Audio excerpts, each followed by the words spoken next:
pertanyaan berikutnya Bapak. Shalom, apakah hari penantian itu ada?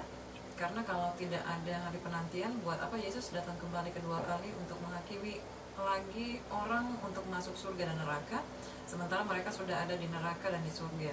Seperti Bapak katakan, orang mati seketika itu langsung berada di neraka ataupun di surga. Itu kan aneh, karena orang mati itu rohnya mesti menantikan semua orang yang masih hidup di dunia ini, yaitu di Firdaus atau di Hades. Apakah itu betul atau seperti bagaimana? Hari penantian, saya tidak tahu, tidak mengerti apa maksud saudara dengan hari penantian, kecuali saudara maksudkan tempat penantian, ya. Kalau hari penantian apa? Penantian kedatangan Tuhan Yesus kedua kali. Kalau hari penantian kedatangan kita sekarang ada pada hari penantian, ya. Dalam bahasa Yunaninya, bahasa Latinnya itu adalah Adventus. Makanya Advent itu artinya penantian. Kita sekarang berada pada masa Adventus, yaitu masa penantian kedatangan Tuhan Yesus kedua kali. Tapi dari konteks pertanyaan saudara, kelihatannya yang saudara maksudkan adalah masa penantian atau penghakiman untuk dihakimi. Jadi orang yang mati itu tidak langsung masuk surga dan neraka, tapi mereka masuk ke dalam satu tempat untuk menanti di sana, dan pada saat ini mereka masih menunggu sampai kedatangan Tuhan Yesus, lalu dihakimi. Nah, coba baca ulang pertanyaannya. Baik, terima kasih, dan kita break dulu sejenak kalau bisa SMS di... Baca ulang pertanyaan. Oh, baca ulang pertanyaan. Maaf. Saya bacakan dari pertama, Bapak. Ya. Apakah hari penantian itu ada? Karena kalau tidak ada hari penantian, buat apa Yesus datang kembali kedua kali untuk menghakimi lagi orang untuk masuk surga dan neraka, sementara mereka sudah ada di neraka dan surga?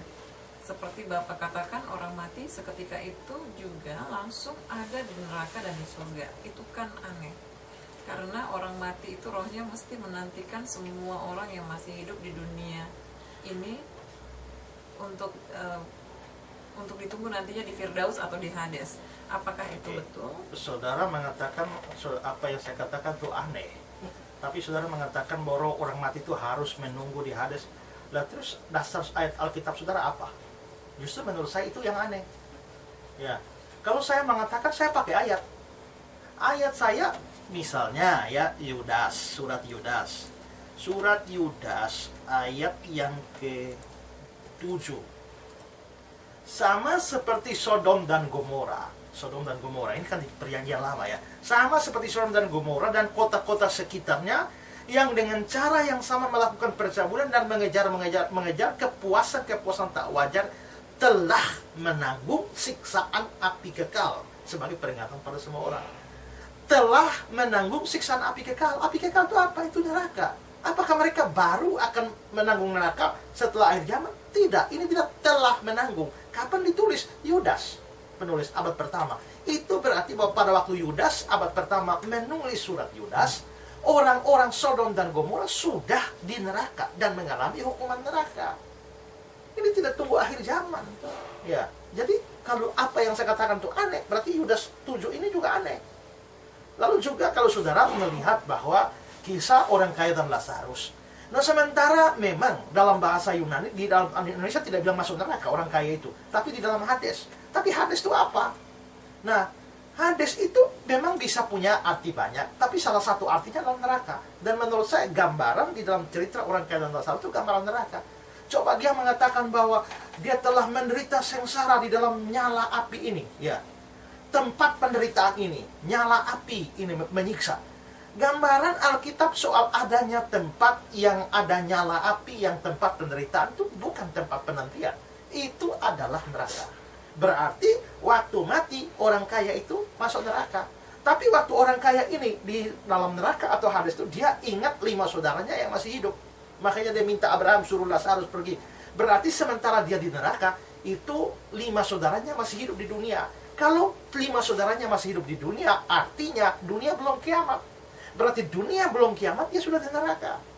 Sedangkan Lazarus ada di kata Alkitab kita di pangkuan Abraham, walaupun terjemahan sesungguhnya adalah di dada Abraham, ya.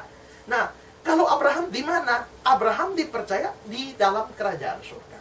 Ya, karena itu kalau Lazarus ada di dalam dada Abraham, itu berarti bahwa dia ada di surga.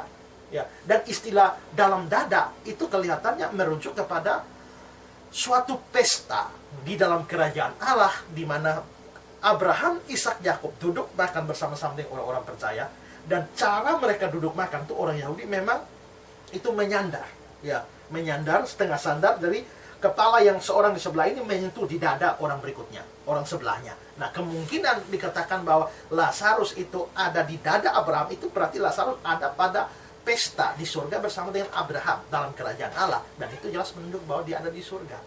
Paulus juga yakin bahwa kalau dia, ya, apabila kemah di dalam 2 Korintus pasal yang ke-5, ya, saya bacakan 2 Korintus 5 ayat 1. Ya, karena kami tahu bahwa jika kemah tempat kediaman kita ini di bumi ini dibongkar. Kemah itu menunjukkan pada tubuh ini. Kemah di bumi ini dibongkar, Allah telah menyediakan tempat kediaman di sorga bagi kita. Jadi ini kata Yunaninya, ya. Karena kami tahu bahwa jika kemah tempat kediaman kami dibongkar, itu kata Yunani yang dipakai adalah ekomen, dan itu dalam bentuk present. Artinya begitu kediaman kita di bumi dibongkar, Allah sudah menyediakan. Jadi dalam terjemahan bahasa Inggris, we have a building from God. Kata Inggrisnya menggunakan have, itu berarti bentuk present. Begitu mati, tempat surga itu ada. Paulus juga, ya, kalau kita melihat di dalam ayat yang ke-6, ya, ayat yang ke-8, tetapi hati kami tabah dan terlebih suka kami beralih dari tubuh ini dan menetap pada Tuhan. Beralih dari tubuh ini itu mati, menetap pada Tuhan, ini surga. Jadi Paulus yakin bahwa begitu dia mati, dia menetap pada Tuhan, ya, to come home to the Lord, ya, kembali ke rumah kepada Tuhan menurut versi Inggrisnya. Jadi jelas bahwa Alkitab memang mengajarkan orang mati itu langsung surga, langsung neraka. Lah kalau saudara bilang itu tidak masuk akal, ya berarti kitab suci tidak masuk akal. Nah, kalau begitu kita kembali pada pertanyaan saudara. Sekarang kalau begitu untuk apa Yesus datang? Nah begini, yang masuk surga dan masuk neraka itu baru jiwa atau rohnya, tubuhnya belum.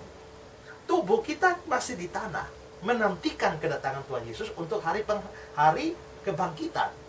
Hari kebangkitan, makanya kita punya pengakuan iman rasuli, aku percaya kebangkitan tubuh atau kebangkitan orang mati. Jadi yang di surga, yang di neraka itu cuma jiwa atau roh, tapi tubuh belum. Nanti pada saat Yesus datang kembali, terjadi kebangkitan orang mati, tubuh ini di-upgrade menjadi tubuh kemuliaan, dan nanti baru masuk pengadilan terakhir. Nah kalau kita sudah masuk surga, sudah masuk neraka, untuk apa pengadilan terakhir?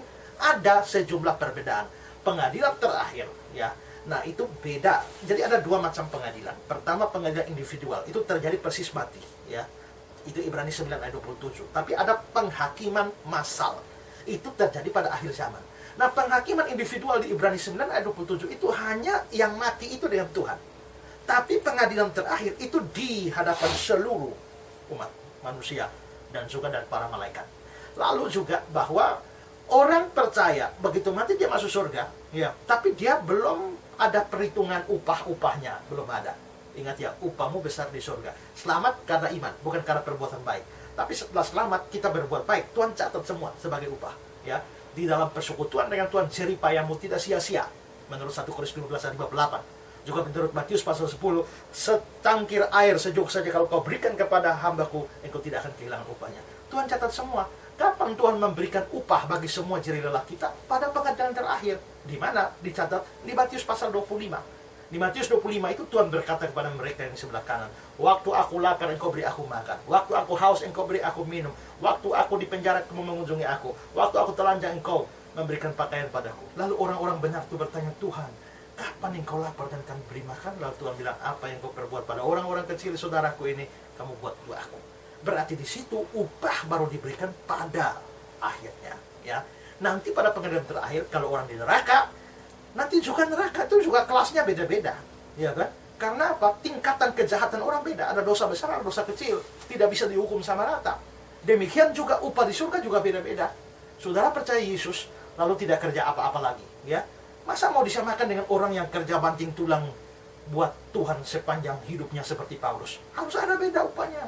Nah, perhitungan upah itu dan juga tingkat kejahatan dan hukuman itu diberikan pada akhirnya. Nah, pada waktu hari penghakiman, tubuh yang dibangkitkan, kalau jiwanya di neraka digabungkan ke neraka. Kalau jiwanya di surga digabungkan ke surga. Maka selesailah seluruh urusan. Jadi tetap biarpun orang mati langsung surga, langsung neraka, tapi harus tetap ada pengadilan terakhir pada waktu kedatangan Yesus. Ya.